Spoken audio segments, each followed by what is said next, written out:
সকালের আলো কুয়াশা কাটতে কাটতে চারপাশ স্পষ্ট হয়ে ওঠে। কাঁধে লাঙ্গল, হাতে মাটির গন্ধ নিয়ে চাষি মাঠ থেকে ফিরছে। ঘরের সামনে মাটির বারান্দায় বসে আছে তার ৩ মেয়ে। ৩জনই রূপসী, কিন্তু স্বভাব ৩ রকম। বড় মেয়ে সোজা হয়ে বসে আছে, চোখে অহংকার, মুখে তাচ্ছিল্যের ছাপ। নিজেকে সবার চেয়ে বড় মনে করে। কথা বলার ভঙ্গিতে সেই দম্ভটা ধরা পড়ে। মাঝের মেয়ে বাবার দিকে তাকিয়ে হালকা হাসে, চোখে প্রাচুর্য, মাথার ভেতর সারাক্ষণ হিসাব চলে। কখন কোন কথা বললে লাভ, কোন সময় চুপ থাকলে বেশি পাওয়া যাবে, সব সে জানে। ছোট মেয়ে একটু দূরেই বসে আছে, চোখ নামানো, হাত দুটো কোলে রাখা, চুপচাপ নির্বাক, কারো দিকে তাকায় না, কিন্তু সব কিছু দেখে। তার নীরবতার ভিতর লুকিয়ে থাকে অজানা গভীরতা।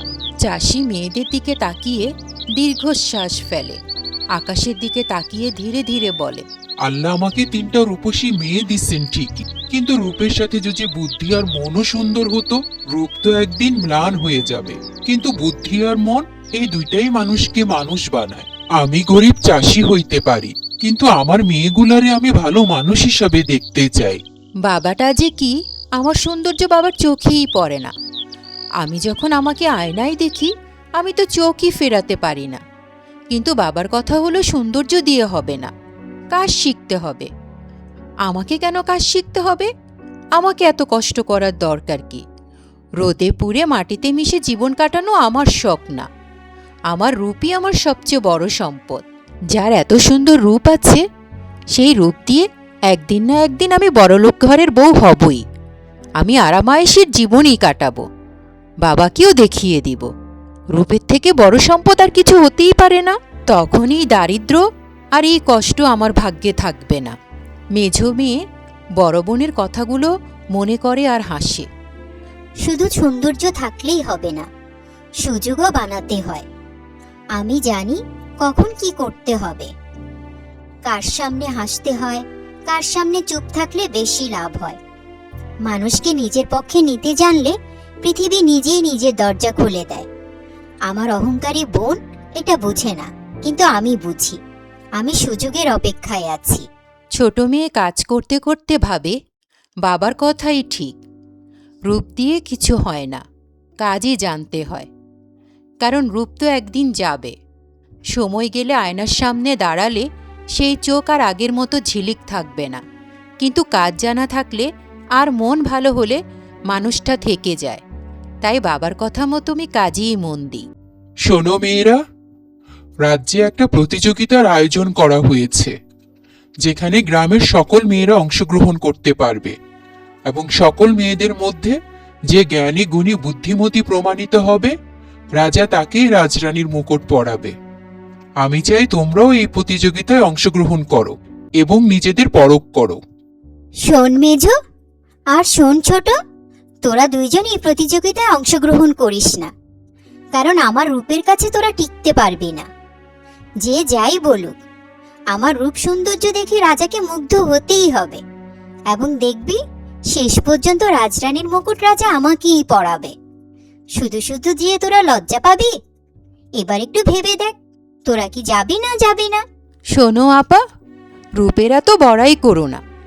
তোমার থেকে রূপসী ওই গ্রামে অনেক মেয়ে আছে, কিন্তু জ্ঞানী গুণী বুদ্ধিমতী যদি বলো, সেটা খুঁজে পেতে কষ্ট হবে। আমি জানি তোমার থেকে আমি একটু কম রূপবতী হলেও জ্ঞান বুদ্ধিতে আমি তোমার থেকে ঢের ভালো। দেখো, শেষ পর্যন্ত সব কিছুর বিচারে রাজা আমাকেই রাজমুকুট পরাবে। কি রে ছোট, তুই কিছু বলছিস না যে? তুই আর কি বলবি? তোর তো রূপও নেই, গুণও নেই, না বুদ্ধিমত্তা আছে। আমি বলি কি, তুই প্রতিযোগিতায় অংশগ্রহণ করে শুধু শুধু আমাদের সম্মান নষ্ট করিস না। আমি তোমাদের কথায় এই প্রতিযোগিতা থেকে বিরত থাকব না আপু, আমিও অংশগ্রহণ করব। আমার কাছে বাবার সম্মানটাই অনেক বড়। বাবা অংশগ্রহণ করতে বলেছে, তাই আমি অংশগ্রহণ করব। পারলে পারবো, না পারলে নেই। বাবার কথার মান তো আমাকে রাখতে হবে আপু। যারা এই প্রতিযোগিতায় আজকে অংশগ্রহণ করতে এসেছেন, সবাই শুনে রাখুন, যে মেয়ে প্রমাণ করতে পারবে সে শুধু রূপসী না, বুদ্ধিমান আর পরিশ্রমীও, যে রূপের আড়ালে বুদ্ধি লুকায় না আর কষ্টের ভয়ে পিছিয়ে পড়ে না, তাকেই আজকে রাজদরবারে রাজবধূ করা হবে। এই রাজ্যের মুকুট পাবে সেই নারী যে মন, মাথা আর হাত তিনটাকেই একসাথে কাজে লাগাতে জানে। এবার সবাই শুরু করুন। রাজামশাই, রাজ্য চালানোর জন্য যে বুদ্ধি দরকার সেটা তো আপনারই আছে, আর পরিশ্রমের জন্য প্রজারা আছে। রাজবধূর বুদ্ধি বা পরিশ্রমের কি দরকার বলুন তো? আমি তো মনে করি রাজবধূ হওয়ার জন্য যে সুন্দরী হওয়া দরকার সেই রূপ আমার আছে, আর আমি সেই হিসাবে রাজবধূ হওয়ার যোগ্যতা রাখি। থামুন। রূপ শুধু চোখ ভোলায়, কিন্তু সংসার চালায় না। রূপে মানুষ থামে, বুদ্ধিতে মানুষ ভরসা পায়। শুধু সুন্দর হলেই রাজবধূ হওয়া যায় না। রাজ সৌন্দর্য একদিন বিলীন হয়ে যায়। রাজবধূ হতে হলে বুদ্ধিমান আর পরিশ্রমীও হতে হয়। সেই রাজ্য আর ঘর দুটোই আগলে রাখে যে বুদ্ধিমতী আর পরিশ্রমী। ঠিক বলেছেন মহারাজ।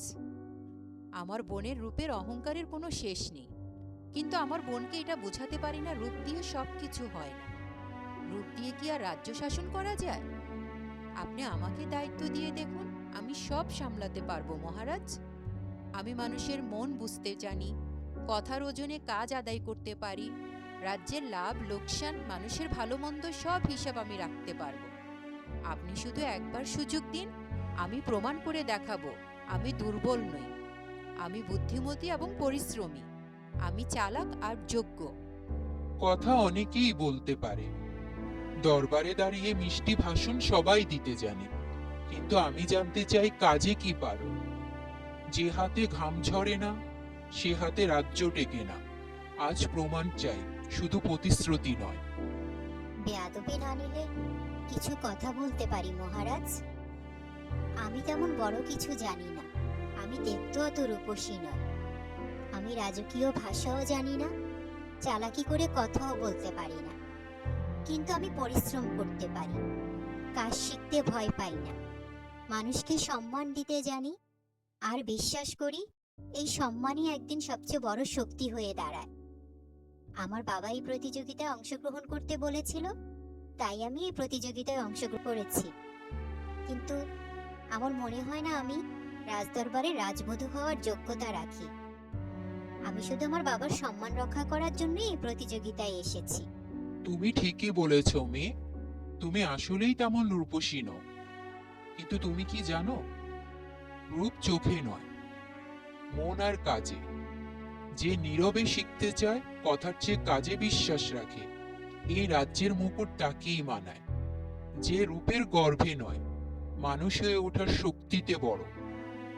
যে বাবার সম্মান রক্ষা করার জন্য প্রতিযোগিতায় হেরে যাবে জেনে অংশগ্রহণ করে, সে রাজ্যের সম্মান রক্ষা করার জন্য জীবন দিতেও পিছপা হবে না। এই রাজ্যের রাজমুকুট, এই রাজ্যের রাজবধূ হওয়ার যোগ্যতা শুধু তুমিই রাখো।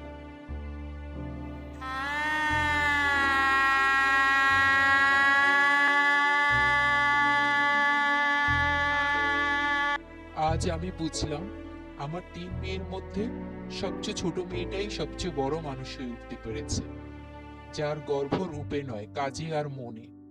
আজ আমার দারিদ্র আর কষ্ট এই মুহূর্তে হেরে গেল, কারণ আমার মেয়েটা মানুষ হয়ে উঠতে পেরেছে। আর আমার এই মেয়েটাকে দেখে আমার বাকি 2 মেয়েও মানুষ হয়ে যাবে। আমি আজকে সত্যি গর্বিত একজন পিতা। এই প্রতিযোগিতায় ওদেরকে না পাঠালে ওরা নিজেদের ভুল কখনোই বুঝতে পারতো না।